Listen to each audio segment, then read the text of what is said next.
The knock came just after sunset, on the first night William had spent alone in years. He'd retired that morning, driven to the lake, and let himself into the cabin his father built, planning to sit on the porch until the quiet felt like peace.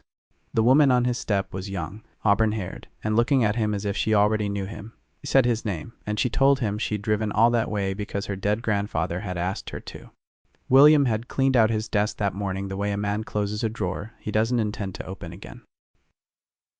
35 years of teaching history to teenagers who mostly wanted to be somewhere else, and the whole of it fit into one cardboard box. A few plaques he'd never hung, a coffee mug with a chip in the rim, a photograph of his father on the lake dock, holding a string of fish, younger than William was now. He set the box on the passenger seat and drove north until the towns thinned and the road turned to dirt, and the pines closed in over him like a roof. The cabin sat where it always had, at the end of a track nobody else used, on a bend of the lake where the water went still in the evenings. His father had built it with his own hands the year William was born, and William had spent every summer of his childhood inside its walls. But he hadn't stayed a full week in almost a decade. The divorce had taken the summers out of him, the way it took the holidays and the mornings, and most of the things that used to mark a year. Now the place showed the neglect. Porch boards had gone soft along the edge, garden had swallowed its own fence, and the dock listed into the water at an angle that would have made his father wince. He didn't mind. He hadn't come to fix anything or to escape anything in particular, only to stop. He swept the inside, aired the rooms, lit the wood stove, even though the evening wasn't cold, because the cabin felt more like itself with a fire going. Then he carried a glass and a sandwich out to the porch and sat in the chair his father had always sat in, the one with the worn armrests and the slight lean toward the lake.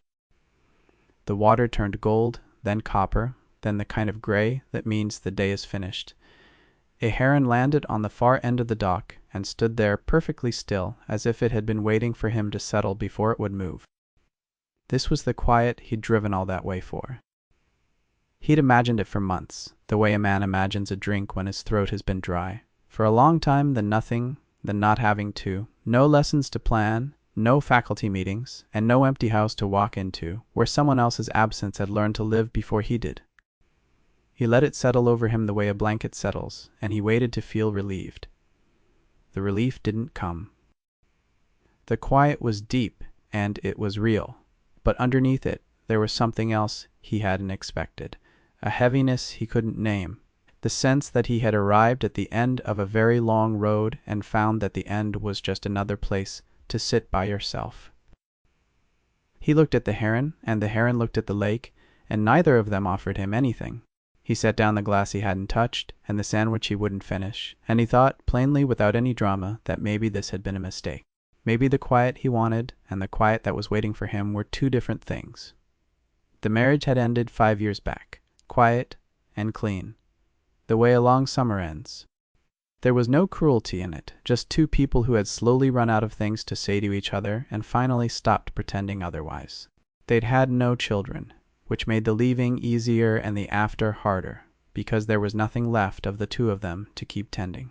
He'd kept the routines, gone to work, mowed the lawn, eaten his meals, slept on his side of a bed that no longer remembered why it was built for two.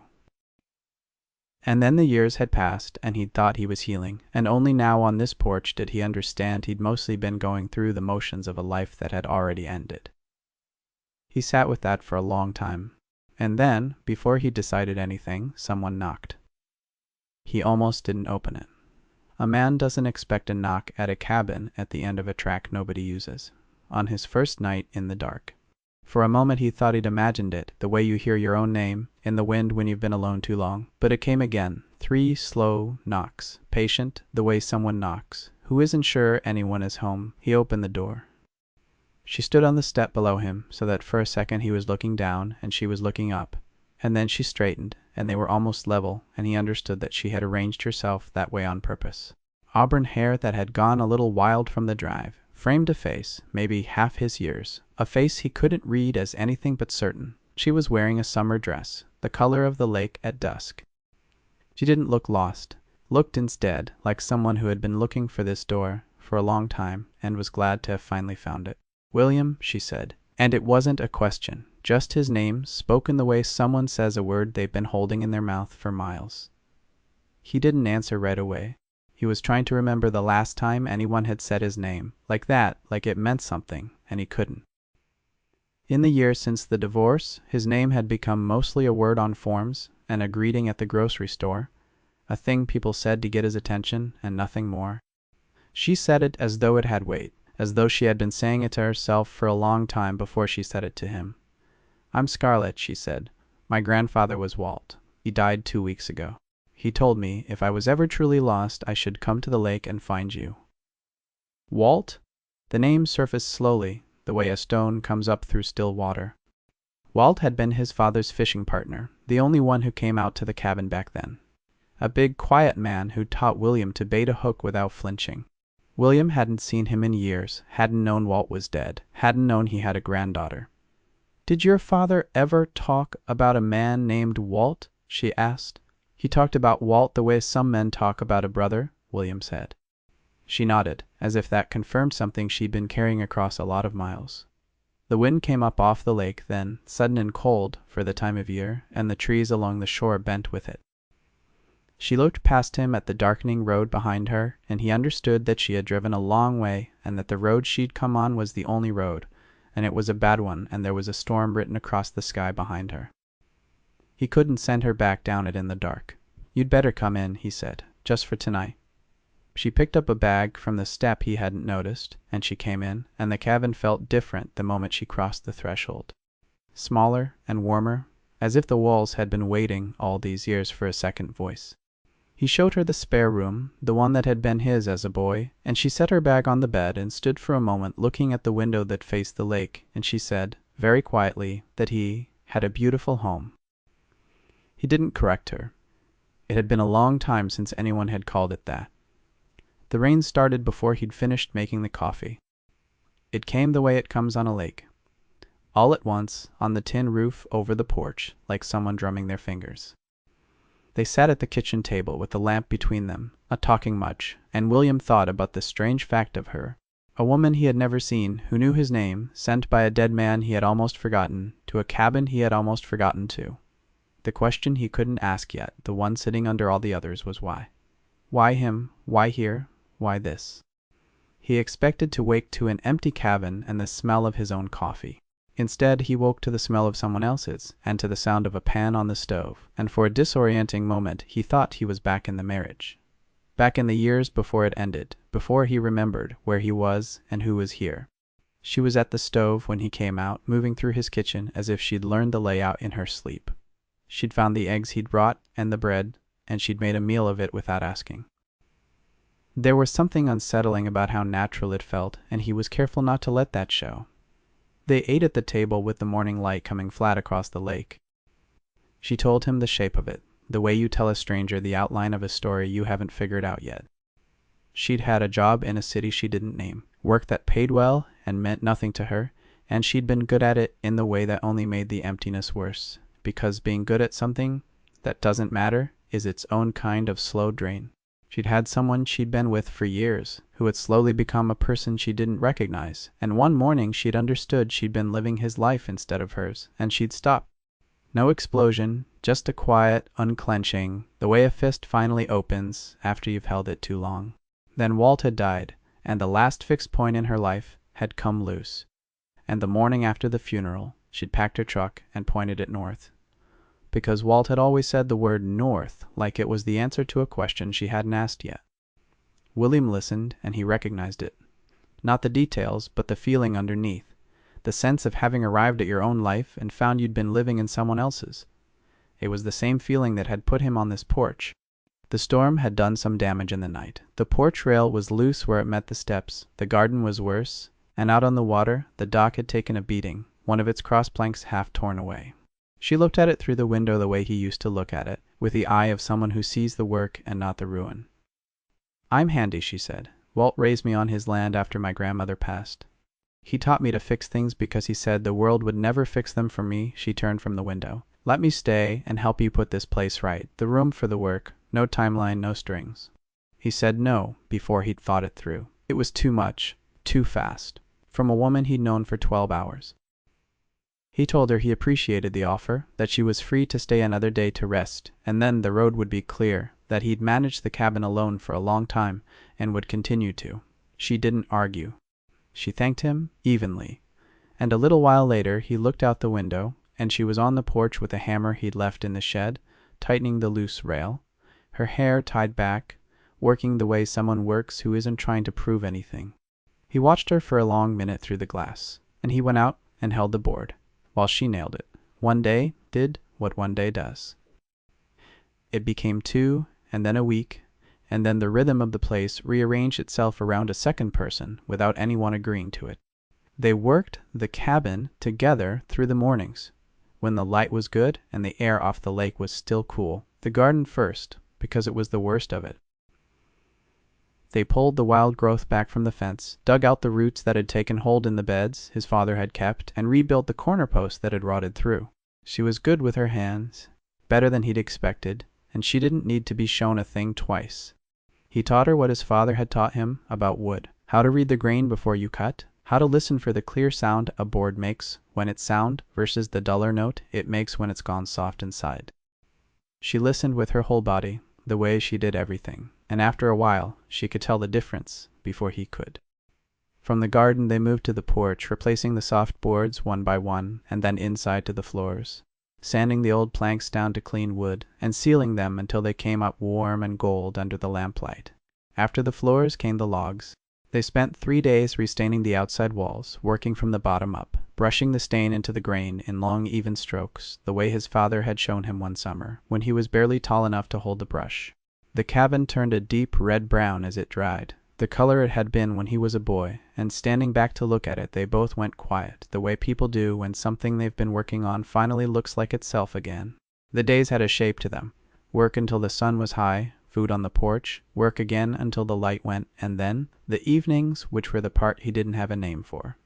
Small things gathered. She passed him a tool, and her fingers brushed his, and both of them held the touch a moment longer than they once would have, and she laughed at one of his dry jokes about a long-dead king with a real laugh surprised out of her, so that he found himself making more of them just to hear it, and she tucked damp hair behind her ear when she was concentrating.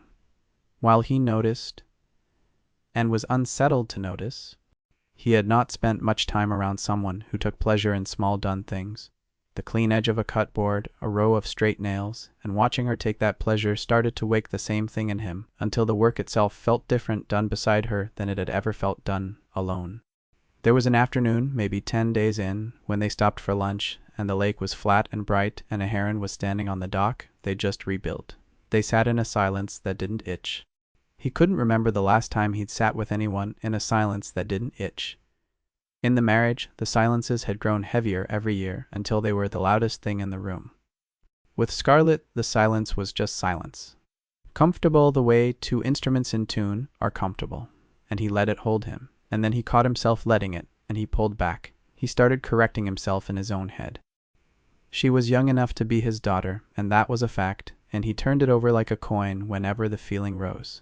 He told himself it was just gratitude, just the relief of company after years of none, just the way anyone would feel when a kind and capable person shows up at your door and makes your life easier, and that a man his age didn't get to want this, whatever this was, and that the kindest thing he could do was keep the line between them clean. He told himself all of that, and he mostly believed it, and it didn't change a thing about the way he watched her walk down to the water that evening, or the way the cabin felt when she wasn't in it. What he didn't know yet was that the reason she'd come was sitting in a shoebox in her truck, and it would change how he understood his own father before the next rain was done. A week of rain came in and kept them inside. And on the second day she brought out a shoebox she'd been carrying in her truck since the funeral. She set it on the table between them, the way you set down something fragile. Inside were the things Walt had kept, his whole life folded into a box, a man could hold in one hand. Old photographs, yellowed at the edges, a few letters, a leather fishing ledger with the dates and the catches written in a hand that slanted hard to the right. She lifted out a photograph and turned it toward him, and William's chest did something it hadn't done in years. 2 young men on a dock, squinting into a sun that was behind the camera. One of them was his father, unmistakable even at 20, lean and sure of himself, in a way William never had been, The other was Walt, barely recognizable, skinny and grinning, with a stringer of fish between them. The dock in the photograph was this dock, and the lake behind them was this lake. They built this cabin together, she said. Did you know that? He hadn't. He'd always believed his father built it alone, the way his father did most things alone, but she told him the rest, the way Walt had told it to her. His father and Walt had bought the land together the year they got back from a war. William had never asked his father about. They'd felled the trees and notched the logs and raised the walls between the two of them, and for 40 years after, Walt came out here every season. When William's father got sick, Walt was the one who drove up every day and sat with him on this porch and didn't say much, just sat, because that was what the man needed. And after his father died, Walt kept the cabin up as long as he could, and then one year he handed the keys to William and stepped back because he said he didn't want to crowd the son's grief with his own. William sat with that for a long time. All those summers he'd come up here alone, believing he was the only one left who cared about the place, and Walt had been a mile down the road the whole time, watching, keeping his distance out of kindness. He thought about how loneliness will convince you that no one is thinking of you, and how wrong that conviction had been, and how the wrongness had been sitting in a shoebox on a dead man's shelf for years. Then she showed him the letter. Walt had written it in the last months, when he knew, and it was short. He called William the steadiest man he had ever known, the kind who shows up and doesn't leave, and he wrote that if she ever needed someone who wouldn't bail on her, she should find William at the lake. He didn't explain why or justify it. He just trusted it, the way old men trust the things they've known a long time.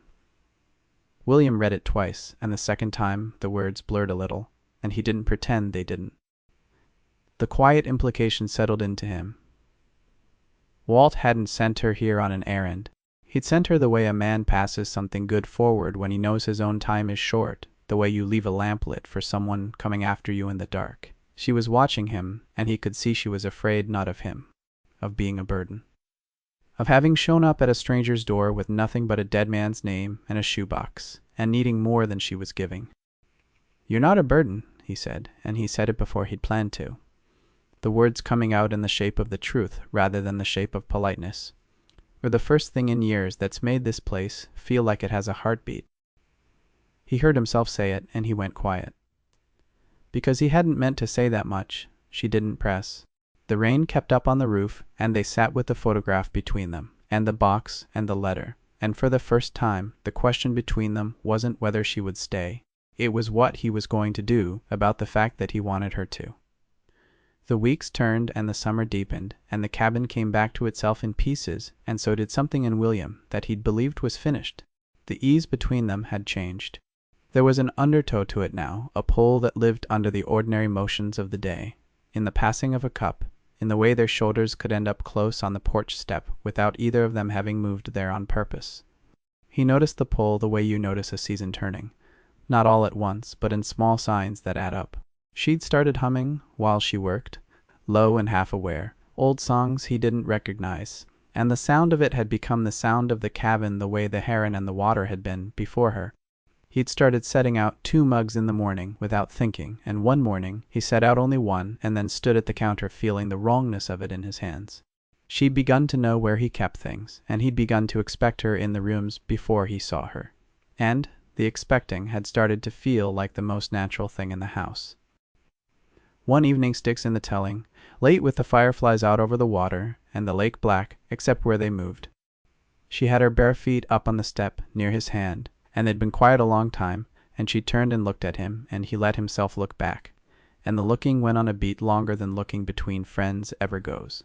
He almost reached for her, felt his hand want to the way a hand wants to move in a dream, and then he didn't. He pulled back into himself instead, stood up too fast and said something about the stove, and went inside. And he stood in the kitchen in the dark for a while, listening to the small sound of her still out on the step. After that, his resistance hardened into words. He'd been fighting it in his own head, and the fight had gotten too loud to keep private. Over breakfast the next morning, he told her as gently as he could that she had her whole life ahead of her, and he'd had most of his. That the world she'd left was still there waiting for her, and that she'd want to go back to it when the grief settled. That he wouldn't be the reason she stayed stuck out at the end of a dirt road with a man twice her age. He meant every word of it, and he meant it kindly. It landed anyway, like a door being closed carefully, which is still a door being closed. She didn't argue. She thanked him for the concern, quietly, the way you thank someone for a gift you can't use, and she picked up her plate and took it to the sink and went out to work. But something in her went, still after that, the easy laughter thinning, until she was polite and present and helpful, and a little gone the way a radio sounds, when you're driving out of range and the station is still there, but the signal isn't quite reaching. He told himself it was the right thing. He told himself he was protecting her, and protecting the both of them from a thing that would only get harder the longer it went unnamed. The trouble was that he watched her through the window, working alone on the garden bed, and the right thing felt worse than the wrong thing would have, and he didn't know what to do with that. A few days passed like that. The distance he'd asked for, given back to him exactly. She was still in the cabin, still at the table morning and night, still working beside him, when there was work, but the warmth had pulled back to a courteous remove, and the place felt emptier than it had before she came. He understood it slowly, the way you understand a noise only once it stops. He had emptied the cabin by trying to keep it clean. The solitude he'd chosen had been bad enough. The solitude he'd chosen twice on purpose was worse. He tried to tell himself she'd be better off, gone. He tried to imagine the cabin after she left, the spare room empty again, one mug instead of two, the quiet he'd originally come for settling back over everything like snow. The imagining made him go cold in a place he hadn't known he could go cold, and he stopped imagining it and he didn't try again. Then the weather turned, a real storm. Not the gentle rain of the week before. The sky went the color of a bruise over the lake, and the wind came up in earnest, and the water turned black and choppy, and the dock they'd rebuilt took the worst of it. He saw it from the window, the new cross planks straining, one of the pylons starting to shift in the mud, and he was out the door before he'd thought about it, down to the water with rope and a lantern. He was waist deep, trying to lash the dock to the nearest piling when she came down the bank. She didn't ask. She just waded in beside him in her clothes, took the other end of the line, and they worked together in the rain and the dark, bracing the piling, tying off the plank, hammering the loose joint until it held. The water was cold and the wind was loud, and they were both soaked through, and they didn't stop until the dock would hold the night. He kept thinking, somewhere under the work, that this was what Walt had meant, the kind who shows up and doesn't leave. She'd gotten it from her grandfather without even knowing it. After, they sat on the porch floor, with their backs against the wall, dripping, breathing hard, the lantern between them throwing their shadows long across the boards. The rain was easing. His hands were raw, and he couldn't feel his feet, and he was against all reason, close to laughing. She was shaking a little, and he took off his coat and put it over her shoulders without deciding to, and she didn't move away from it. His guard dropped, then, the way a wall drops, when it's been held up too long and there's nothing left to hold it. He said he'd been wrong, not about her being young, because that was true, and it didn't matter, but about using that as a reason to keep her at arm's length. What he'd really been doing, he admitted, was protecting her from a life with him so busily that he forgot to ask whether that was what she wanted at all. She looked at him across the lamplight, her hair plastered to her face, and she asked him a simple thing. She asked him what he wanted. He didn't answer with a speech. He'd given enough speeches in 35 years of classrooms. He said her name the way she'd said his, that first night on the step, as if he'd been carrying it around longer than he knew, and saying it out loud was the first time he'd let himself hear how much weight it had. The morning after was calm, the way only a morning after a storm can be. The lake was like glass, the air washed clean, and the dock they'd saved was still standing, listing a little, but holding. They sat on the porch with coffee, side by side this time, not across from each other, and the space between them was different, smaller and honest. He told her the real fear. It wasn't that she was too young for him, because he'd figured out in the water, that night, that age was the smallest part of it. The real fear was that he'd made his peace with the quiet. Had spent 5 years learning to live inside the emptiness, and gotten good at it the way you get good at anything you practice every day. He'd built a whole small life around not wanting anything, because not wanting anything meant nothing could be taken from you again.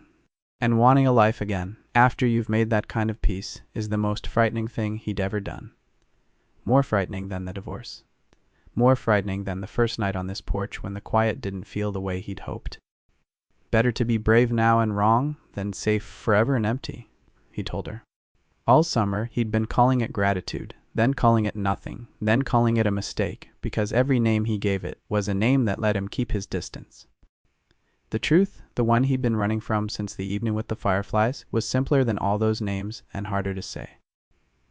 The truth was that he loved her, had loved her for weeks, loved her when she hummed over the workbench, and when she beat him to the coffee, and when she stood on the dock and looked at the lake the way his father used to look at it. He'd been so afraid of the size of it that he'd tried to give it a smaller name. At 62, he told her, he had believed, truly believed, that the part of his life where anyone could want him back was over, and that belief had been wrong, and being wrong about it was the best thing that had happened to him in longer than he could count. She listened to all of it. Then she told him why she'd really stayed, and it wasn't because Walt had asked, or because of the cabin, or the work, or the room. The man Walt had described in that letter, the steadiest man he ever knew, was the man she'd wanted to meet. And the man she'd come to know on this porch, sanding floors and telling dry jokes about dead kings and holding a board while she nailed it, was the man she wanted to stay beside. She said she wasn't lost anymore, that she didn't need the world she'd left, that she needed this one, and him in it. He set down his cup. She set down hers. And then finally, without hurry, he reached for her the way he'd stopped himself, reaching that night with the fireflies, and she came to him, and the kiss was quiet and unhurried, and it didn't need to be anything more than it was. Two people arriving after a long way, at the same place, at the same time. You could call it coming home, and it was. But that's not the whole of it. It felt like being forgiven for having given up, and then finding out you'd been wrong too. Autumn came to the lake the way it always does. Slowly, and then all at once. The cabin was finished by then, or finished enough, the logs restained a warm red-brown, the floors sealed and glowing, the dock sound and straight, the garden put to bed for the cold. Small signs of two lives layered into one had appeared without anyone arranging them. Her mug sat beside his, by the sink, a different color the two of them kept together. Beside his father's old chair on the porch stood a second one that hadn't been there the first night. On the hook hung a coat that wasn't his, and by the door sat a pair of boots in a size that had never lived in this cabin before. There's an evening that holds the whole of it. The lake had gone silver with the cold, the trees on the far shore turning, and they were on the porch together as the light went. Not the way they'd been that first night, with one looking up and one looking down, someone performing and someone receiving. They sat side by side, and equal her head against his shoulder and his arm around her. The two of them watching the same water go dark. No one was performing anything. They were just here, the way people are here when they've stopped trying to be anything else. A pair of loons came down the lake calling to each other, that long, low sound that carries over water at dusk, and neither of them spoke while it passed because some sounds are meant to be received and not answered. William thought on evenings like that about Walt and about his father, the two young men in the photograph, with their stringer of fish, and their whole lives ahead of them on this same dock. Two old friends who built this porch, and who somehow, across the years and the grief and the long distance, arranged for two other people to find each other on it. Whether that was what Walt had intended, he couldn't say, and he didn't need to. The porch held them all, the living and the dead, and the evening held the porch, and that was enough. He thought, too, about how strange it was that a man could spend 35 years teaching other people's children about the past and still not recognize the future when it walked up his own steps. The quiet he'd come here to disappear into turned out to be the place his life started again. He'd been driving toward a clearing, not an ending, and in the clearing someone was already waiting who knew his name. If this story warmed something in you, subscribe and stay close to the porch with us. The next one finds its way to you when it's told.